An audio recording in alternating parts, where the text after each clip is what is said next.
Ka Office of Superintendent of Excise ka Ribhoi District hagasi baar kalapan long ya ka jingkhanra hagathan bernihat halor ka jingyo jingtip ya ka jingmi bat jingdon jagi karkhanas nakiat bean hagathan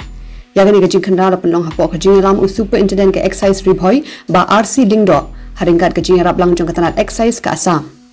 hakani ka jingkhanra katanat Excise ka lap ya ka wega karkhana ka basna kiat bean ba claim license hakasnong Raja Bagan ba dio kurubru ya buon ba ka kiat bean ka bala song ban chalan cha Meghalaya bat Assam kani ka karkhana barim bapinni ya cashew nuts kabala khang khrdap nadu usnam 8000 khatpra hashwa banwan ga khlam COVID-19 halor kani ka jingshem katanat kalakem ya khat armut kinong trai bat armut kinong pet jong kani ka karkhana bat khang talas ndan ya kani ka karkhana ka jing tokit ikini kinong trai kadang ya chakmat ban lap dia neutrai है वो भी पता नहीं यहाँ का मैं हेडमैन है लेकिन पता नहीं है जो इधर में ऐसा काम हो रहा है मेरा एरिया में हमको भी शॉक हो गया। ये सब मिला है हमको, वो सुपरिटेंडेंट सर ने हमको इन्फॉर्म किया था, हम घर में था तो आया है तो मेरा एरिया में ऐसा काम चल रहा है।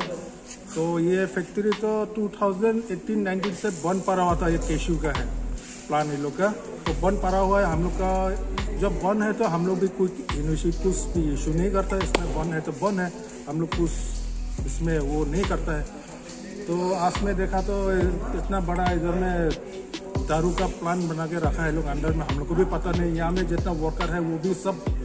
बाहर का है, एक भी हम लोग का लोकल हम लोग का यहाँ बस्ती का आदमी नहीं है। Urang Bachnong ka Raja Bagan uba Anand Timung ulapin pa ba umran jingtep AARUM halor kani ka jingdon jong kani ka karkhana nakiat ha kani ka karkhana kabala khang nadu usnam 8000 khatpra